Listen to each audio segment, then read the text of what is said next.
Hello everyone, welcome to week 8, continuation of Volunteerism. So this week's primary focus had to do with the adult aspect of it, obviously the words and the roles that adults play, and the types of words we would associate with our volunteers. I myself decided to do the drawing conclusions activity. I really thought it was kind of enjoyable. So essentially the premise of this activity was to close your eyes, take a real big deep breath, and have a moment of reflection as far as how you would describe the ideal volunteer, or if you wanted to go a little further into depth, the ideal role model that you would want to instill in people's lives, either you yourself personally or to meet someone that you would want affiliated with the people in your life. So I have to apologize. I don't have a flip chart. I do have construction paper. It does happen to be colorful. Hopefully that will suffice and remedy the situation. So the extension of that activity was, after you envision that and you come up with a few key words, that you would draw the images that came to mind that was associated with the words, and hopefully they correlate with some of your guys' understandings or thought process with regards to the words that I chose. So I'm decided to go just one bit farther here. I covered up some of the words, and I'm going to show the pictures first. So the first picture, and not an artist, I'm really hoping these words don't come in like backwards, since this is recording and stuff. So the first word, or the first image, so in case you couldn't tell, no, it's not a fancy lamp that you see at a lawyer's desk or anything like that, but it does constitute what I feel would be similar with the word honest, and I definitely think that's backwards, so my bad, but honesty. So the first trait that I view or that I think of when I think of a really good volunteer is honesty. Working one-on-one with these individuals, there's going to be times where they're going to call you and call you forth, or if they're really close to you, if they're family members or something, they're going to call you out. Hopefully that's not the case, but regardless, they're going to be honest with their intentions, and they're going to be honest with their views on things, and they're going to be honest if something happens that goes wrong. They're going to come to you and they're going to tell you the whole story, right? They're not just going to attempt to cover things up or push it under the rug. They're going to be honest. They're going to be honest if they don't know something. And I think that's a really important aspect that educators as well as volunteers have to reckon with, being honest with their clients, being honest with the community. So that's the first one. Off to a great start. So the second image, lovely book. Hopefully you can distinguish that. Wise. So I really like to take a second here. And, I could have came up with another word. I could have used the term smart, right? You look at book, you think book smart. And don't get me wrong, being smart obviously is a tool, that can constitute change, and it can be positive. But, for me personally, there's different kinds of smart. And I'm not always looking for someone who's always right, or, striving to be right and put others down, or patronize, or and I'm not saying that has anything to do with being smart by any means. I guess let me go from a different angle here. When I think of someone who's wise, it doesn't necessarily mean that they've memorized Isaac Newton's laws. It doesn't mean that they can answer every algebra problem. It doesn't mean that they can quote Shakespeare in French. Doesn't mean any of that. Being smart, it's great. It's a great asset to have, but to be wise means to, at least on a personal level, take things out from your own perspective, to have that ability to, put yourself in another person's shoes, be empathetic, be sympathetic, be knowledgeable, to be aware. These kids are going to come in and out of life. They're going to have a lot of teachers. They're going to have a lot of role models. They're going to have a lot of parental figures. But they need someone who's going to be understanding and supply wisdom in areas in their lives that, have holes that need filled in. It's kind of hard to explain. I hope I'm kind of getting there with it though, but there's a difference in my eyes between being smart and being wise. You can be smart. You can be smart if you go to college. You can be smart if you graduate high school. You can be smart if you read a book. But wise kind of takes on a different tone. It's kind of like combining best of both worlds, and approaching the subject matter in more than one light, or providing a different perspective or a different insight.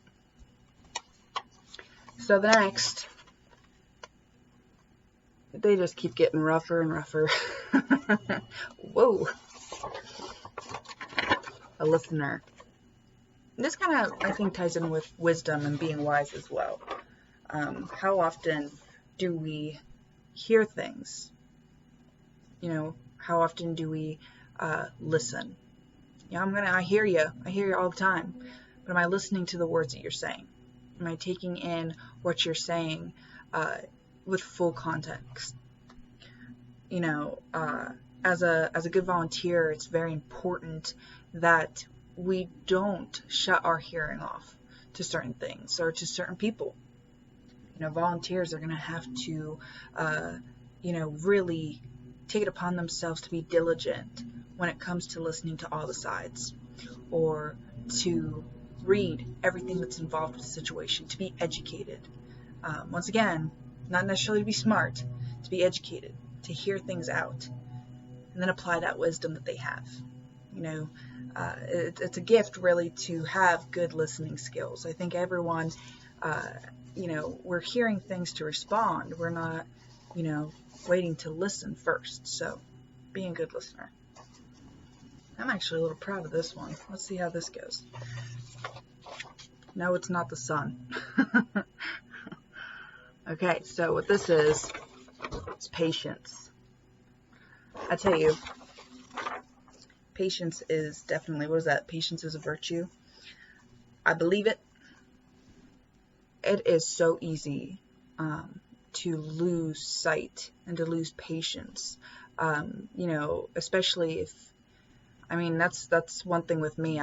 And that's something I've had to work on a personal level and on a professional level, is to be patient. Not everyone is going to have the same views as you. Not everyone's going to understand what you're trying to convey to them.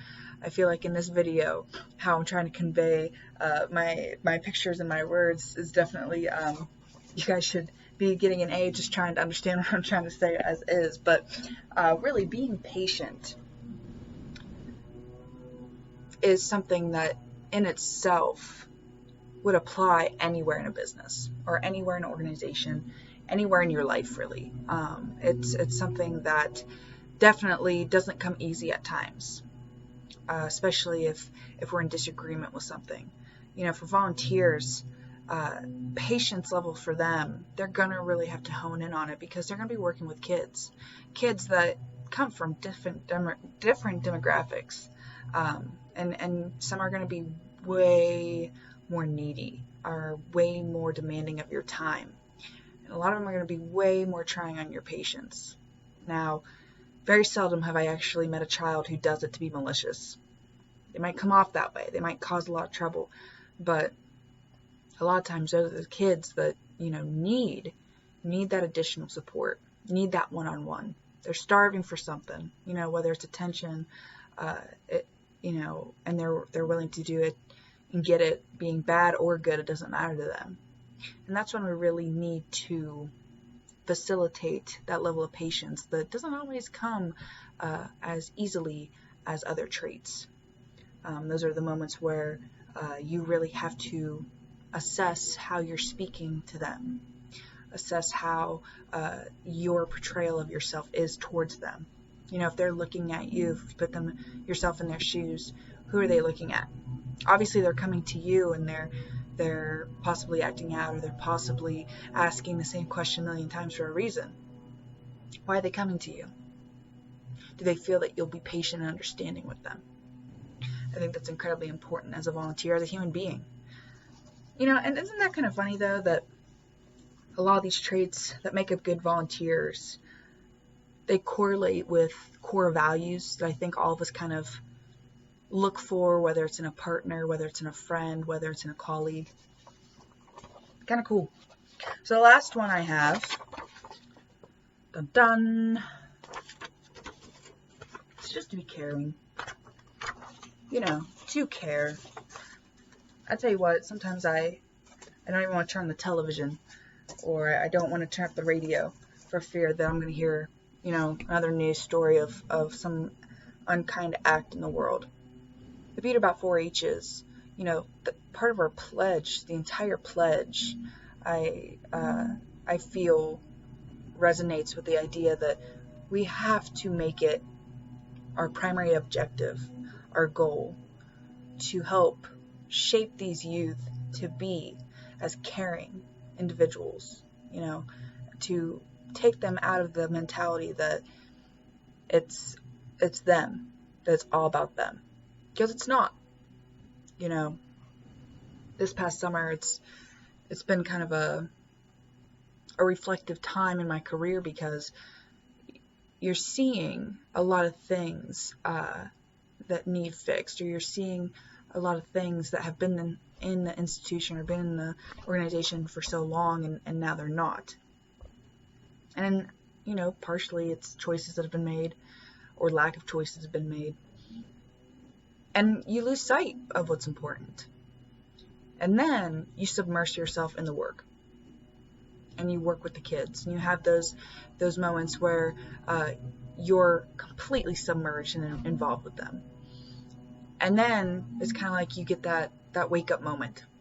And you realize you really care for the upbringing of these kids. I have a lot of these volunteers, and they say they don't have a kid in 4-H. They have 40 kids in 4-H. And at first when I started the job, I was like, you are crazy. And that's why you have gray hair. But 9 years later, I don't have any kids of my own per se. But at the same time, I have 100 kids that I try to reach out to every single day. So those are my primary images. That's what I think of. I think of a heart. I think of, a clock, an hourglass as far as patience. Obviously, I think of an ear for hearing. I think of a balance. I think of a scale, to measure your honesty, whether you're telling the truth or whether you're trustworthy. And then a book for wisdom, or to be wise. Not necessarily artistic, so I wish I could really put down what I had in my head, but if I had to sum it up in images, that's what I would pick. Just tie up things real quick. Being a volunteer is probably one of the most important things that you can do. No, you're not getting paid, and at times it's incredibly thankless, and you will be exhausted, and there will be days where you'll think, why am I doing this? But when you look at those kids, and you've been with them for 4 or 5 years, and you've seen them grow from a clover bud until their senior year, applying for scholarships, and they look at you and they say they're going to go to school and try and be just as involved as they know that you have, or have seen that you have. It's a humbling experience, and it's a wonderful, wonderful feeling. And I think that anyone who has ever been a volunteer gets that feeling at least once. And once you get that feeling, that's it. Then you're caught up in it. You're stuck. You're trapped. But anyway, I reiterate, volunteerism is so important in our organization. Without them, there is no us. And in my eyes, those are the top qualities that I seek in volunteerism. Not only is it attentive towards the kids, it reaches their needs, it answers their calls, but it really provides greater insight for us as well, because they are our eyes and our ears at times. So, very lucky to be part of an organization that promotes volunteerism. Extremely lucky to say that I have some of the greatest volunteers in the world, and I hope to just keep expanding on that. So, thank you guys. Hope you're having a good midweek.